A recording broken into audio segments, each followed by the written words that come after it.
So one of the ones that I'm working on is I'm volunteering at the local library, and I'm supporting an area that they have called the Let's Make section. So in Warwickshire, where I live, they have Let's Make sections at the different libraries, and they contain different kind of machinery, electronic equipment that can help.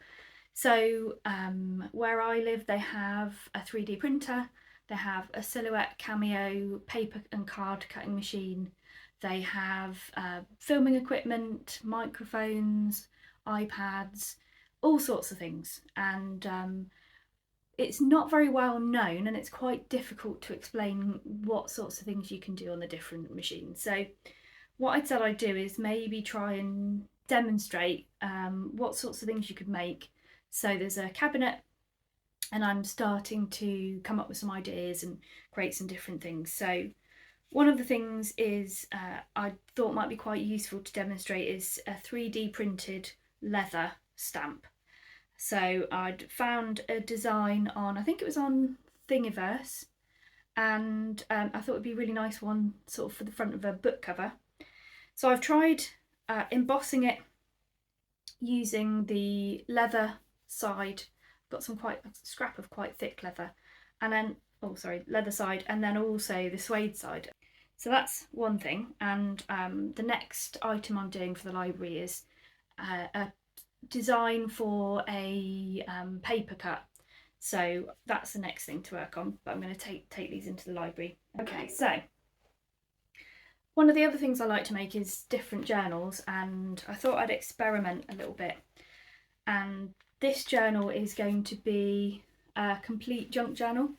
So normally I just make the paper and make the signatures, make the pages, and then either stitch them in, or I use eyelets and elastic so that they're removable, kind of like a TN style notebook. But for this one, what I'm going to try and do is decorate some of the pages and make it into a proper junk journal. And I really like this moth design and the kind of colours, so I might continue that a little bit inside somehow, maybe do some paper ones or adapt it somehow, and then have it inside. And it's going to be grungy inside like it is on the outside as well.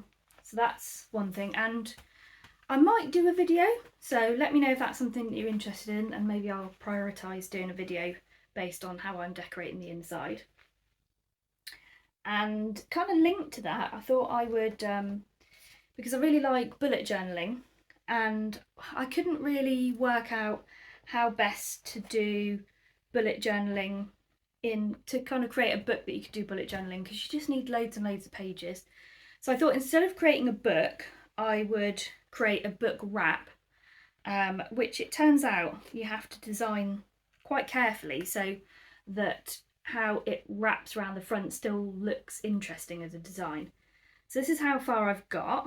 It's got different rust-dyed sections and different scraps of fabric, and it's got this black panel, which basically was, I'd seen a scrap of fabric that I've got that's it's got outlines stitched, well, they're in the pattern of faces in this sort of beigey colour, and I thought what I might do is try and stitch in a beigey colour, use that as inspiration, but stitch leaf shapes. So that's my plan, using machine embroidery.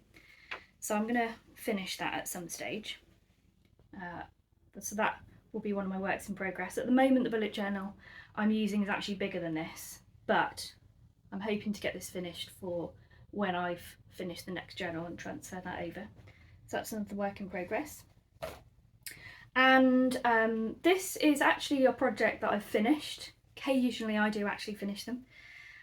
This is the front actually, and I've got some more fabric that's rust dyeing outside as we speak, so I'm hoping to do more in this range. And at the moment this one's got tea dyed cartridge paper. I'm thinking of also doing a few with fabric pages that people could use to sort of practice stitching, or whatever else you might want to do with fabric pages. So I think it'd be interesting to get some feedback. You know, what would people buy? Would they buy lined paper, tea-dyed pages, sketchbook pages, or dotted pages, or would they prefer fabric pages, or maybe a mix of fabric and paper. So, you know, put in the comment section what sorts of books you would use or what you'd be interested in. So I want to make some more books, more journals. So I've dyed quite a lot of different fabrics to do that. This one is ice dyed and shibori dyed. This one was ice dyed. I really like that. I'm not entirely sure I'm going to just make it into a book as is. I might add a bit of stitching to add a bit of interest. I haven't explored that yet. This was a scrap piece of fabric, but I really like how that turned out. So I'm going to make that into a book cover and probably do some more of those sorts of fabric. And then I've got these different pieces of batik fabric, and I'm going to make those all into some journals as well. I've got some more, but they weren't big enough pieces of fabric to make journals, so these are the ones that I've picked for that. The other project I've got on the go is obviously the loom, which I will be covering in the next video. So yeah, so I can kind of catch you up on that. There's been different things going on with that, but I'll cover that in a different video. And then hopefully I will eventually be able to have some woven pieces that I can incorporate in maybe some of my collage pieces. So that's another sort of work in progress. And then the last thing that I'm working on that I can talk about easily on camera is I'm doing some nature journaling. So there's a set of fruit trees round the corner from where I live, and they're absolutely beautiful when they're in blossom. And I noticed, I think they're different types of fruit tree, whether they're all apple or different varieties of apple, or you know, whether it's just natural variation, I'm not sure, but they're at different stages of development in terms of their blossoms.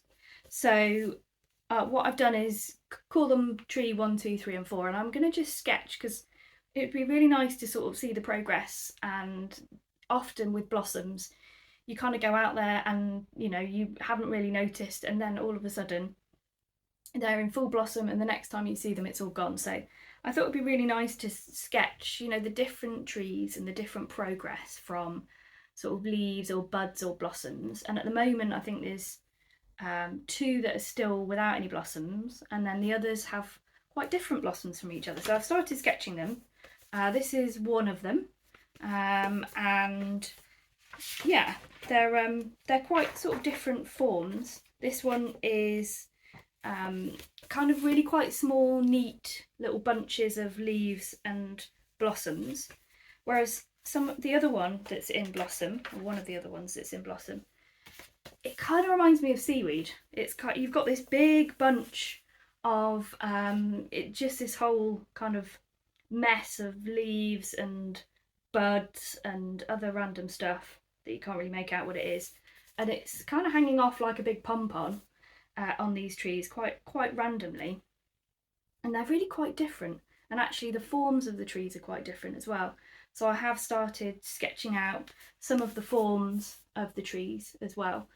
So I think it'd be quite interesting. So I thought that might be quite a nice nature journaling project to sketch out the different trees and, you know, sketch them regularly-ish to sort of monitor, you know, how they're progressing really.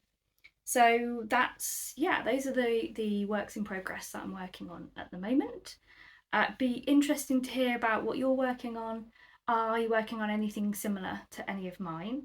And if there's any of the ones that I've talked about that you'd be interested in me doing a particular video on, then let me know and I will consider that. Not promising anything, but it's, you know, something that I can have a look at and see whether I can squeeze a video in. So that's it for now.